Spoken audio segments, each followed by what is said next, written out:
도끼독방 오늘 20번째 시간을 시작하겠습니다. 저는 지난 시간에 이어서 이번 시간에 6.8 독도 사건에 대해서 말씀을 드릴까 합니다. 여러분들 그 노건리 사건에 대해서 언론 보도를 통해서 많이 들어봤을 걸로 압니다. 노건리 사건은 6.25 동란 직후에 1950년 7월 충북 영동군 황간면 노건리 철교 아래와 경부선 상굴다리 아래에 피신해 있던 인근 주민 수백 명을 미군이 무차별 사격하여 어린이 등 400여 명을 죽음으로 몰고 간 그런 참극입니다. 이 사건을 두고 미군은 전쟁 중에 일어난 사건이라는 핑계로 아직 공식 인정이나 사과를 하지 않고 있습니다. 그렇다면 6.8 독도 사건은 어떻습니까? 1948년은 전쟁 중도 아니었으며 당시는 우리나라가 아직 미군정 하에 있을 때였습니다. 그럼에도 왜 우리는 이 사건을 이처럼 배관시하고 침묵하고 미국은 전혀 모른 채 하고 있는 것인지 모르겠습니다. 저는 이 사실을 정말 이해할 수가 없습니다. 백주에 미역을 따는 어부들을 향해서 폭탄을 투하하고 기총소사를 한 이 행위가 범죄 행위가 아니고 무엇이 범죄인지 진짜 답답합니다. 우선 독도 조난 어민이란 이 용어부터도 그렇습니다.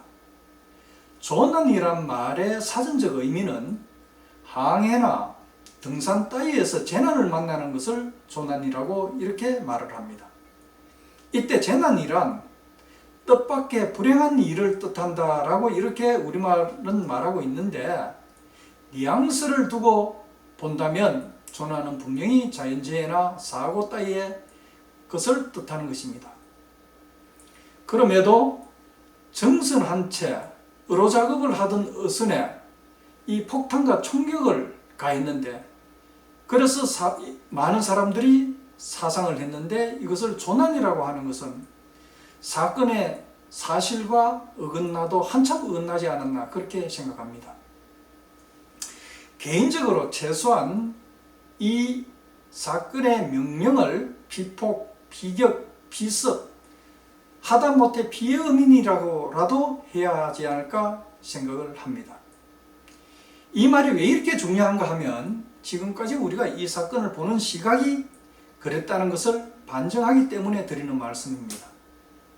그런 상황을 적확하게 집어내지 못하는 것은 그동안 미군정과 6.25 동란 그리고 미국과의 군사동맹 등으로 이어지는 역사의 흐름 속에서 미국의 심기를 그르치는 것은 불경한 일이다.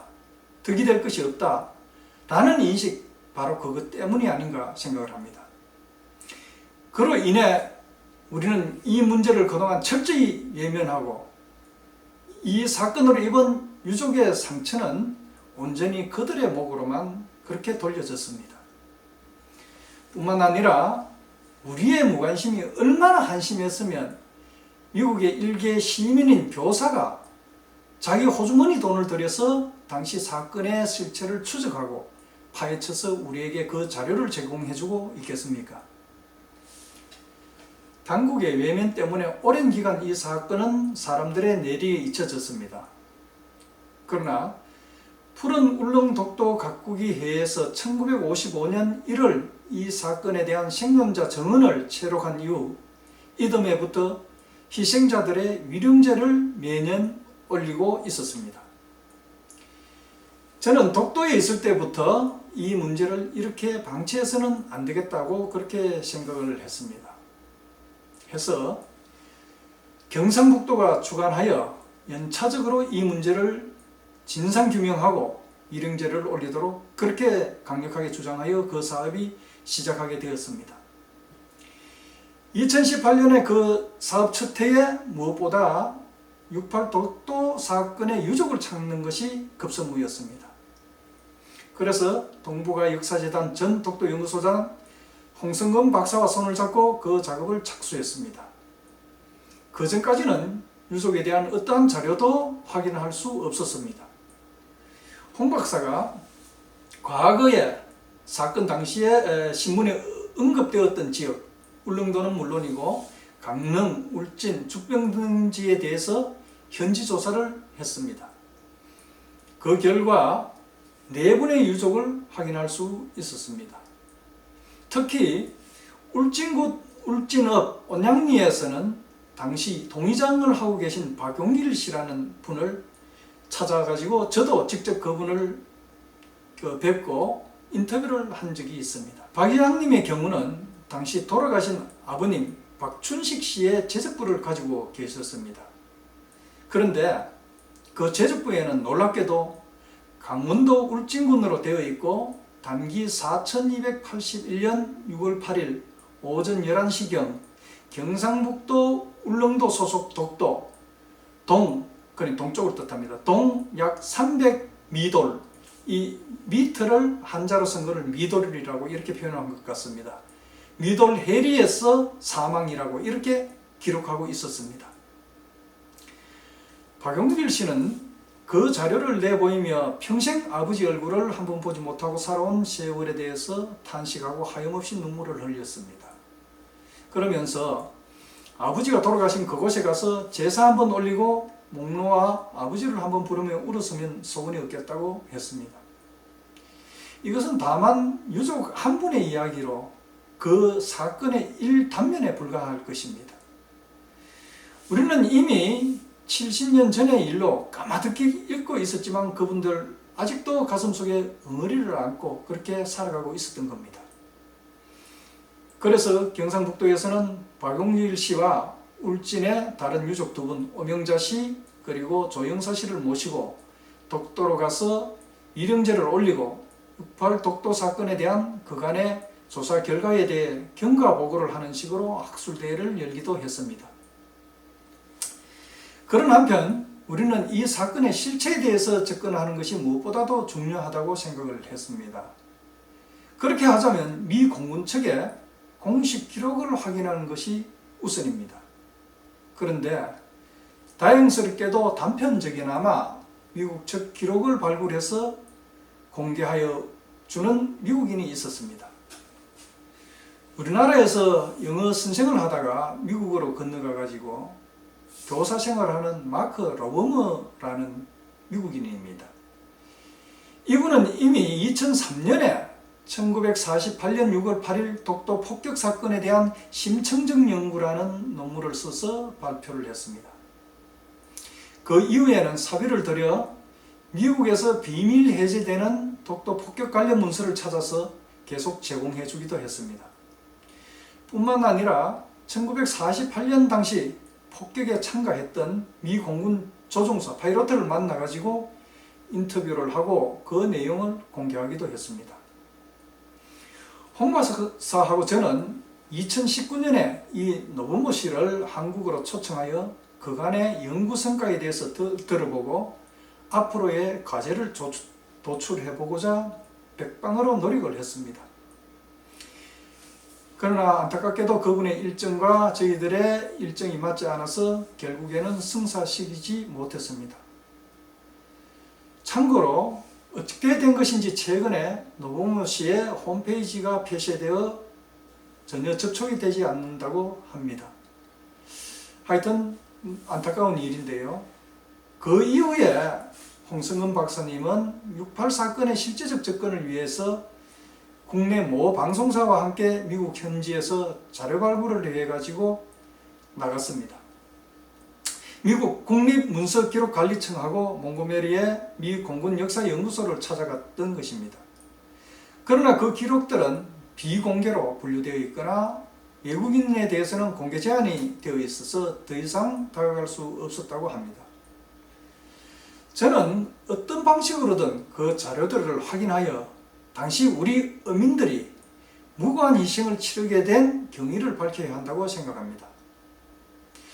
이것을 굴욕적인 눈치 보기로 미적거릴 문제가 아닙니다. 이것은 엄연한 범죄 행위인 만큼 실체를 규명하고 책임 소재를 가려야 한다고 생각합니다. 그래야 독도를 둘러싼 어처구니 없는 야욕과 거대한 음모가 무고한 생명을 앗아가도록 했다는 것을 밝혀낼 수가 있을 것입니다. 말하자면 그렇습니다. 당시에 연합국 최고 사령관은 지령 제667호, 우리는 흔히 스카핀 제667호를 말합니다. 그것을 통해서 1946년 1월 29일 독도가 한국 영토임을 명시를 했습니다. 또 1946년 6월 22일에는요, 스카핀 제1033호를 통해 가지고 일본의 선박 및 승무원은 차후 북위 37도 15분, 동경 131도 53분에 위치한 독도에 대하여 12해리 이내로 진입하지 못하며 또한 이 섬과 여한 접촉도 하지 못한다고 그렇게 발표를 했습니다. 그런데 도대체 어떤 경위로 해서 이 두 명령이 엄연히 발효되어 있는데 그래도 불구하고 1947년 9월 16일에 스카핀 1778호를 발령해 가지고 독도를 미 공군 폭격 연습지로 지정하게 되었는지, 그것을 밝혀내는 것이 독도 문제에 있어서 무엇보다도 중요한 핵심이라고 저는 생각하는 것입니다. 만약에 이것이 연합국 최고사령관 그 측의 단순한 업무착오, 사무착오라면 미국은 그 사실을 인정하고 6.8 독도 사건에 대해서 사과한 후에 미국은 한국의 독도 영토 주권을 훼손한 것을 바로 잡아줘야 합니다. 그게 아니라면 일본이 제공한 그랬던 정보에 의해서 이 사건이 발발되게 되었다면 그 그릇된 정보를 제공한 당사자에 대해서 책임을 응당히 묻고 그것으로 인한 양빈 학살에 대해서도 또 책임을 물어야만 할 것입니다. 그리고 왜곡된 내용을 제공함으로 해서 대한민국의 독도 영토 주권을 훼손한 데 대해서도 기책 사유를 명확히 해야 할 것입니다. 결론적으로 이 사건으로 인해 독도는 오늘날과 같은 논란의 시발점이 된 만큼 어쨌건 미국은 이 독도 문제를 강 건너 불구경하듯이 볼 수만은 없다는 것입니다. 다시 한번 말하지만 이 문제를 소상히 밝혀 책임 소재를 명확히 하고 다시는 일본이 독도에 대해서 도발하지 않도록 할 책임이 미국에 있다는 것을 분명히 해둡니다. 때문에 저는 6.8 독도 사건은 노건리 문제와는 또 다른 차원에서 접근해야 될 문제라고 생각을 합니다. 더 이상 미국은 우리의 맹망인데 이런 지구협적인 문제로 논란할 수 있는가, 그런 식의 감정이입식은 없애야 한다고 생각합니다. 정확한 이성적 판단에 입각해가지고 지금이라도 이 문제를 접근해야 된다고 생각하는 것입니다. 분명하게 말씀을 드립니다. 우리가 이렇듯 이 6.8 문제를, 6.8 사건을 모른다고 해서 미국은 한국을 일본보다 우리를 더 귀하게 여기지는 않을 것입니다. 자, 오늘은 여기까지 하겠습니다. 알아야 독도, 모르면 죽도, 도끼독방 전충진이었습니다. 다음 시간에 뵙겠습니다. 감사합니다.